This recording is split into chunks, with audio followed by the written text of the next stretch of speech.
Hello and welcome to the video. This video is made by students from Northern University of Malaysia, class Mathematics for Information Technology, Group D in year 2021. In this video, we're going to be learning about the matrix inverse of 3x3 matrix from the topic matrix. Before we start, let's get to know our group members. My name is Chong with the matrix number of 277850. My partner for this project will be Cheng with the matrix number of 278647. Now, without further ado, let's jump straight into the video. First and foremost, what is inverse matrix? The inverse is a matrix such that if you multiply it with the original matrix, you get the identity matrix. Let's say, if you have a matrix A, then the inverse matrix will go by the notation of A power minus 1. The rules are if the original matrix is multiplied by the inverse matrix, it also equals to the inverse matrix multiplied by the original matrix, which are also equals to the identity matrix, which goes by the notation of I. In this case, we call A invertible, which is non-singular, and A power minus 1 is an inverse of matrix A. There are also situations where we can't find the inverse of matrix A, then we will call the original matrix A a singular matrix, where its determinant is equals to 0. Alright, let us move into example 1. We are given a set of matrix A. Now what we are going to do is find the inverse matrix of matrix A. Don't worry about it, we are going to do it together step by step. Step 1. Find the determinant. Now from the given matrix A, to make it easier for us to proceed to our calculation, we are going to list down the set of matrix as below. First, copy down the set of matrix. Draw a line at the end of the last column. Then rewrite column 1 and column 2 behind the line we drew. Look at the slide, this is what we are supposed to get. Next, we are going to calculate the determinant. In order to do that, we will multiply sets of numbers from the matrix diagonally. Then we are going to do addition and subtraction. First, as shown in the diagram of the matrix, take 1 multiplied by negative 1 multiplied by 2. Then we will add this to 2 multiplied by 2 multiplied by 2. Then add it to 1 multiplied by negative 2 multiplied by 2. As we can see that now all the multiplications are in the same directions, and when we switch directions, we will subtract 1 multiplied by negative 1 multiplied by 2. Then subtract 1 multiplied by 2 multiplied by 2. Then we will subtract 2 multiplied by negative 2 multiplied by 2. And with that, we will gain a series of equations. Then solve the equations to obtain the determinant of matrix A. Step 2. Find the minor. To find the minor, we are also going to refer to the given matrix A. The coordinates of the elements in matrix can be stated as shown in the diagram. We are going to find the minors in matrix A one by one. For example, to find the minor in row 1 column 1, we are going to cover up the elements in row 1 and column 1, which left us with the 4 elements at the lower right corner of matrix A. Take negative 1 multiplied by 2, then subtract it by 2 multiplied by 2. Solve the equations and we will get the minor of row 1 column 1. Another example, if we want to find the minor in row 1 column 2, we will cover up the elements in row 1 and column 2, which left us with 4 elements in matrix A. Take negative 2 multiplied by 2, then subtract it by 2 multiplied by 2. Solve the equations and we will get the minor in row 1 column 2. Use the same concept to find the rest of the minors in matrix A, as shown in our video.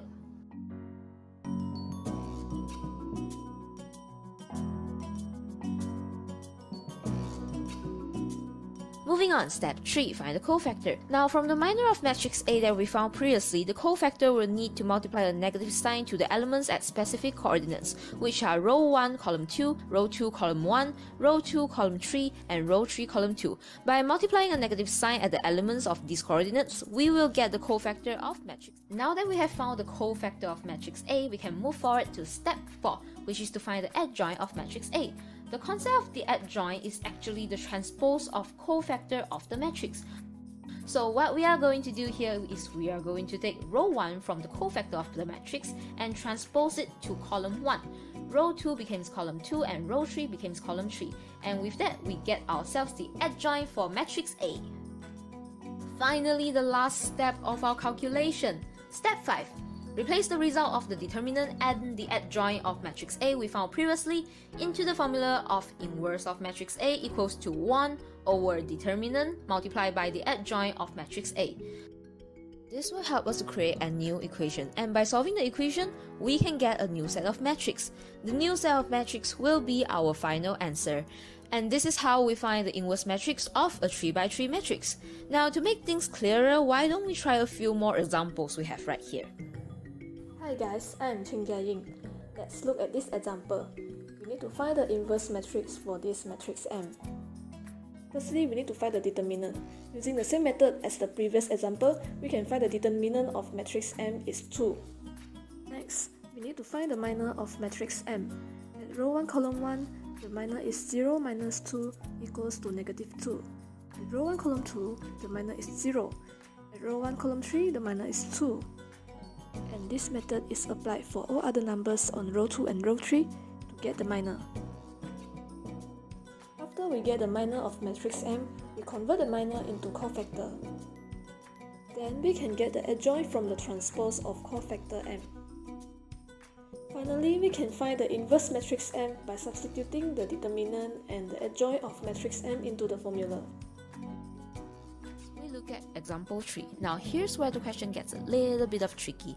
Given a set of matrix A and the inverse matrix of matrix A, we were asked to find the value of the unknown K shown in the matrix A.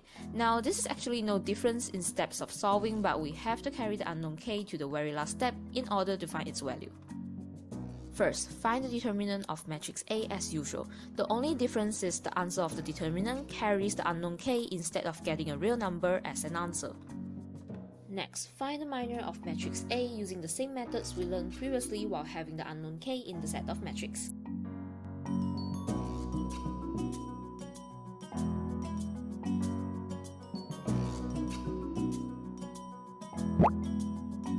Then, from the minor, find the cofactor of the matrix by multiplying negative signs to the elements at the 4 specific coordinates. After we get the cofactor, transpose the cofactor matrix to get the adjoint of matrix A.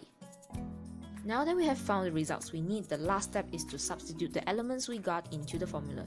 So right here, since inverse matrix of A is provided, we substitute the set into the formula as well, along with the determinant and the adjoint we found previously.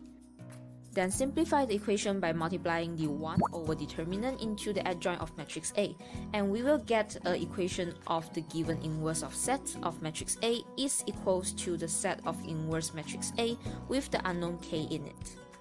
And since both sets of matrix are equal as the inverse matrix of matrix A, the elements in the sets of matrix are the same value as well. In this case, we can find the value of K in the matrix using any elements from the equation. For example, from the equations, if we take the elements in row 2 column 1, we will get the equations of 2 over negative 2k equals to negative 1. By solving these equations, we can find the value of k, which k is equals to 1. To check our answer, let's take one more element from the equations as an example. If we take it from row 1 column 2, we will get the equations of 4k minus 2 over negative 2k is equals to negative 1. By solving these equations, we will also get the value of k where k is equals to 1. So with these two examples, we can see that any elements from the equations can be used to find the value of k. And this is how we solve the question where there is an unknown in the original matrix and we are required to find it. Let's look at another example. This is a matrix N with an unknown value x. Given the determinant of the N is 21, find the value of x and the inverse matrix N. Question A, find the value of x. Since it's given that the determinant of N is 21, so we can find the x from its determinant. Then we can get an equation 21 equals to 3 plus 6x. And finally, we can get the answer x equals to 3. Question B, find the inverse matrix of N. Firstly, we need to find the minor. At row 1 column 1, the minor is 1 times 3 minus 2 times 5 equals to negative 7. At row 1 column 2, the minor is 3 times 3 minus negative 1 times 5 equals to 14. While at row 1 column 3, the minor is 2 times 2 minus negative 1 times 1 equals to 7. And this method is applied for all other numbers on row 2 from column 1 to column 3 and row 3 from column 1 to column 3 to get the minor. After we get the minor is converted into cofactor. Then we can get the adjoint from the transpose of cofactor. Since we have the determinant and adjoint of matrix N, we can find the inverse matrix by using the formula. Then we can get the answer for this question. The slides in this video are prepared and narrated by Chong and Cheng YING, and the video is edited by Cheng YING. That's all from us about the 3x3 inverse matrix. Hope you enjoy learning and thanks for watching.